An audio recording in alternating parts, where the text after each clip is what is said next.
The Galactic Council chamber stretched 3 kilometers in diameter, a monument to unity among the stars. Representatives from 417 species occupied their designated platforms, their forms ranging from the crystalline Vex to the gaseous Corum colonies. At the center podium stood Ambassador Kayla Morrison, the first and only human to ever address the council. She waited in silence. The murmuring died slowly, cascading through the chamber like a wave retreating from shore. Councillor Vrektha, a towering insectoid from the hive worlds, clicked his mandibles impatiently. The human may speak. Kayla didn't move. Her dark eyes swept across the assembly, meeting gazes that ranged from curious to contemptuous. She stood there perfectly still for another full minute. "Is your communication device malfunctioning?" Vrektha demanded. "No," Kayla said simply. Then she fell silent again. Confusion rippled through the chamber. The Galactic Council operated on strict protocols. Time was allocated, speeches were delivered, votes were cast. Silence was not part of the procedure. "Then speak your petition." The councilor's translator barely masked his irritation. "Humanity seeks membership in the galactic community. State your case or withdraw your application." Kayla's lips curved into something that wasn't quite a smile.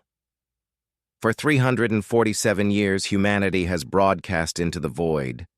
We sent mathematics, music, images of our world, invitations to friendship. We launched probes carrying messages in every language we possessed.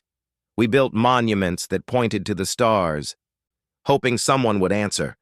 She paused, letting the words settle. "You heard us, all of you. Our signals reached your worlds decades, sometimes centuries ago. And you ignored us, every single one." The chamber erupted. Denials, justifications, and protests overlapped in a cacophony of alien languages.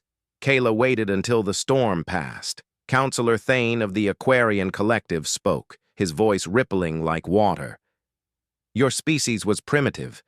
Interfering with developing civilizations violates our most sacred law."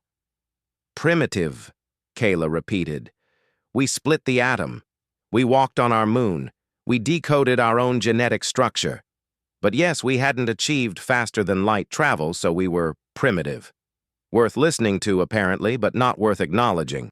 She tapped her datapad, and a holographic display materialized above the chamber. It showed Earth, blue, green, and beautiful, surrounded by an ever-expanding sphere of radio signals, television broadcasts, and digital transmissions. The sphere grew, touching star system after star system, each marked with the emblem of a council species. "You want to know what happened during your silence?" Kayla's voice hardened. "We assumed we were alone. Utterly, completely alone in an infinite universe. Do you understand what that does to a species? The existential weight of believing you're the only conscious minds in all of creation?" The hologram shifted, showing historical footage. Wars, famines, environmental collapse. Then, slowly, images of renewal. Cities rebuilt, forests regrown, technologies that harmonized with nature rather than consuming it. "We nearly destroyed ourselves," Kayla continued. "We came within minutes of nuclear annihilation on 6 separate occasions. We poisoned our oceans, burned our forests, drove thousands of species to extinction, and through it all, we heard nothing but our own echo in the void." She advanced through the hologram, showing more recent images. Space stations, lunar colonies, fusion reactors, ships capable of reaching nearby star systems at sublight speeds. But here's what you didn't count on. We survived. We survived because we had to. Because when you believe you're alone, you have 2 choices: give up or become stronger. We chose strength. We chose unity. We chose to become a species worthy of surviving in a universe that seemed to want nothing to do with us. Councillor Yara, a feline species from the Leonid systems, leaned forward. "So you're angry. That's understandable. But what is your point, human? My point, Kayla said, her voice dropping to a whisper that nonetheless carried throughout the massive chamber, is that you made a mistake. A catastrophic one. The hologram changed again, showing something new. Schematics, technologies, weapon systems, and defensive grids that made several counselors gasp in recognition. While you enjoyed your faster-than-light travel, your artificial gravity, your comfortable lives spread across the galaxy, we were down there struggling. And struggle breeds innovation like nothing else. We didn't have the luxury of following in anyone's footsteps. We had to forge every path ourselves, make every mistake firsthand, solve every problem from first principles. She zoomed in on a particular schematic. This is our quantum entanglement communication system. No light speed delay, no signal degradation, completely unhackable. We invented it last year.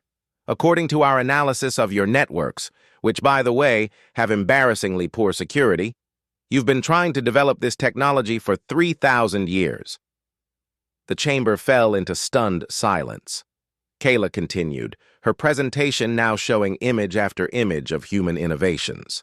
Nanoscale medical technology that can repair cellular damage in real time. Artificial intelligence systems that actually understand context and nuance. Terraforming processes that take decades instead of millennia. Power generation systems so efficient they border on breaking thermodynamic laws. And yes, weapons. Lots of weapons. Because when you think you're alone in a hostile universe, you prepare for anything. She closed the holograms and looked directly at Vrectha. You ignored our silence because you thought we were primitive, unworthy of contact. But that silence wasn't emptiness. It was a crucible. And what emerged from it is a species that innovated faster in 3 centuries than most of your civilizations did in 3 millennia. Are you threatening this council? Vrectha rose to his full 3-meter height.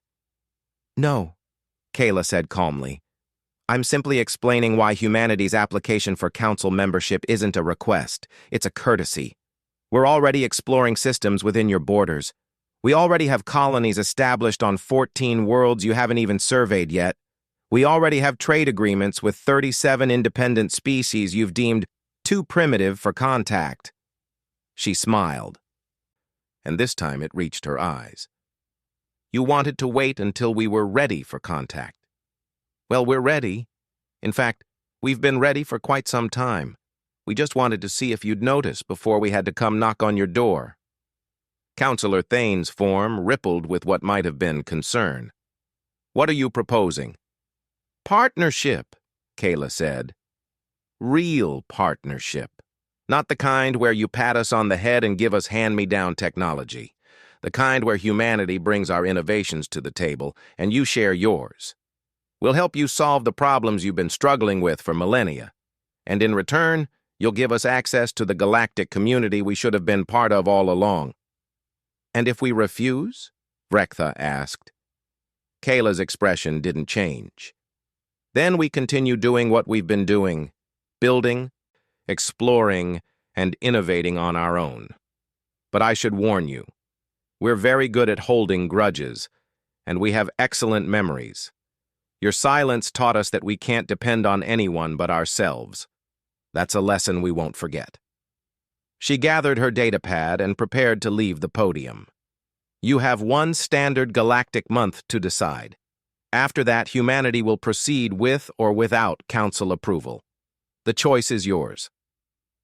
As Kayla walked toward the exit, the chamber remained silent. 417 species, representing the accumulated wisdom of millions of years of civilization, watched a single human woman leave and realized they had made a terrible error in judgment. They had ignored humanity's silence, assuming it meant weakness. They never considered it might mean preparation.